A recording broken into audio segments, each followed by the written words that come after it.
சுவாமி விவேகானந்தரிடம் கேட்டார்கள், நீங்கள் இந்தியாவில் ஒவ்வொரு ஊரிலும் என்ன கண்டீர்கள்?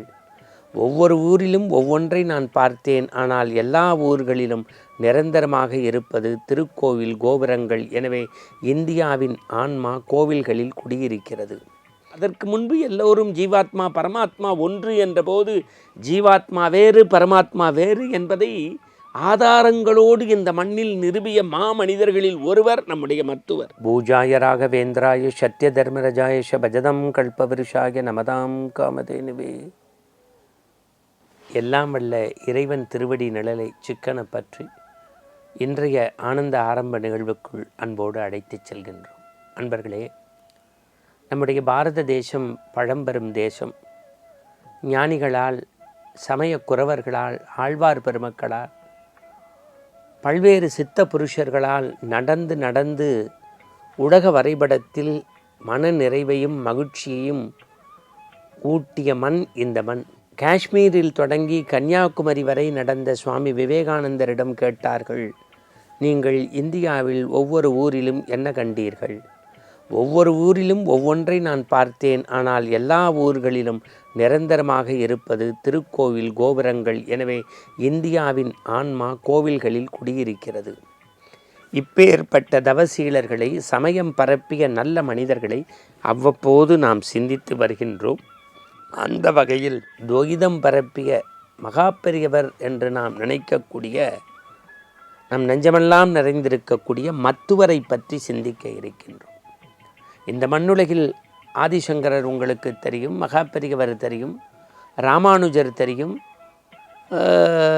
ராமகிருஷ்ணர் தெரியும், விவேகானந்தர் தெரியும், ராகவேந்திரர் போன்ற பல்வேறு மகான்கள் தோன்றிய இந்த மண்ணில் அத்வைதம் பரப்பியது போல துவைதத்தை பரப்பியவர்களில் தலை சிறந்த மாமனிதர் நம்முடைய மத்துவர். இவர் ராமானுஜர் போல ஆதிசங்கரர் போல இல்லாது அவர்களுடைய கொள்கையிலிருந்து சற்று வேறுபட்டவர்.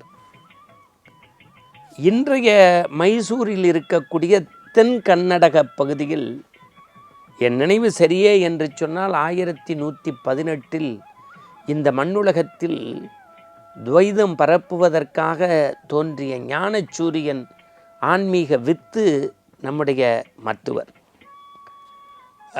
சிவரூபிய கிராமம் என்கின்ற கிராமத்தில் அவதரித்த இவருடைய தந்தையாருடைய பெயர் வரலாறு நமக்கு சொல்வது சேகரப்பட்டர். தாயாருடைய திருப்பெயரை எண்ணி எண்ணி நாம் பார்த்தபோது வேதவதி என்று நமக்கு வரலாற்று சான்று கிடைத்திருக்கின்றது. இயற்பெயராக பெற்றோர்கள் அவருக்கு இட்ட நல்பெயர் வாசுதேவர். அவருடைய வரலாறுகளை நிறைய இருக்கிறது. ஆனால் புரட்டி படித்தோம் என்று சொன்னால், இளமை பருவத்தில் எல்லோரையும் போல இவர் விளையாட்டுகளில் ஈடுபடாது இறை விளையாட்டில் ஈடுபட்டவர். 2-3 நாள் குழந்தை காணும். பெற்றோர்கள் சேகரப்பட்டர் தன் துணைவியார் வேதவதியோடு துடித்து தேடி பார்க்கின்றார். அங்கிருந்து உடுப்பி கோவிலில் வந்து ஆண்டவனோடு பேசிக்கொண்டு இறைவனுடைய சிறப்பை பறைசாற்றி கொண்டிருக்கிறார். உடுப்பி கோவிலில் பார்த்தவர்களுக்கு ஆச்சரியம். விளையும் பெயர் முளையிலேயே தெரியும் என்பது போல இளமையிலேயே ஞானத்தில், அறிவில், ஆற்றலில் சிறந்து விளங்கியவர் மத்துவர். ஆதி காலத்தில் இவரை சொல்லுவார்கள், இவருடைய உடல் கட்டுரையை பார்த்து பீமனைப் போல, அனுமனைப் போல ஒழுக்க சீலர் யார்? எத்தனையோ நூற்றாண்டுகளுக்கு முன்பு எழுதப்பட்ட சமய இலக்கியத்து சான்றோர் பெருமக்களை மத்துவரோடு ஒப்பிட்டார்கள் என்று சொன்னால் அவருடைய உடல் உறுதி. அது மட்டுமல்ல, வேதம், சாஸ்திரம், தர்க்க சாஸ்திரம் என்று எல்லாவற்றையும் கரைத்து குடித்தவர். 15 வயதிலேயே துறவியாக வேண்டும் என்கின்ற எண்ணம் அவருக்கு மேலோட்டி இருந்தது. அச்சுயுதம் என்கின்ற ஒரு குருவை ஏற்றுக்கொண்டு தீட்சை பெற்றுக்கொண்டு புறப்பட வேண்டும் என்று நினைத்த போருக்கு இடையில் ஏற்பட்ட சின்ன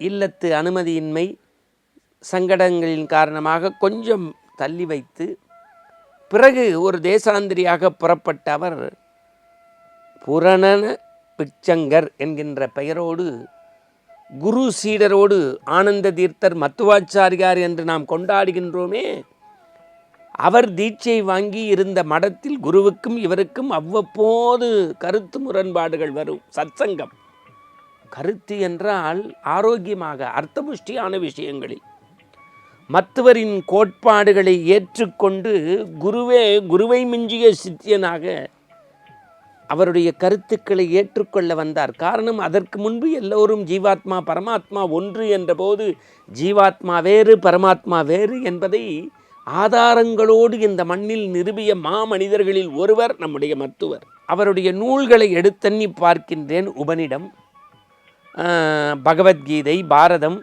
பாகவதம், இதற்கெல்லாம் ஒரு புதிய உரையை இந்த மண்ணில் தந்த மகத்தான மனிதர் மத்துவர். உடுப்பியில் நீண்ட காலம் இருந்தார். பிறகு பயணம் மேற்கொள்கின்றார், ஹரித்துவார் போகின்றார், பல அரிய செயல்களை செய்கின்றார், மடங்களை நிறுவுகின்றார். அவருடைய வாழ்க்கையில் பிறர் போல் அல்லாது இந்த மாமனிதர் உருது, பார்சியம் போன்கின்ற மொழிகளையெல்லாம் தெரிந்து அறிந்து வைத்திருந்தார். இன்னும் சொல்லப்போனால் அவருடைய கடுமையான தியானம் 1194 என்று நினைக்கின்றேன். ஒரு முக்திக்கான தியான நிலையிலேயே அவர் சித்தியானார். அவருடைய ஒவ்வொரு விஷயங்களையும் இன்றைக்கு சமூகம் எடுத்தண்ணி பார்க்க வேண்டும். மத்துவ பாஷ்யம், மத்துவர் இந்த மண்ணுக்கு கிடைத்த மகத்தான மாமனிதர். அவருடைய சொல், செயல், அவர் பரப்பிய நெறி பலராலும் வியக்கப்பட்ட விஷயம். அப்பேற்பட்ட மத்துவரை இன்றைக்கு செவிவெளி செய்தியாக புலர்காலை பொழுதில் நாம் அறிந்து கொள்வதே ஆனந்தம். இதுவே ஆரம்பம். மீண்டும் நாளை சந்திப்போம்.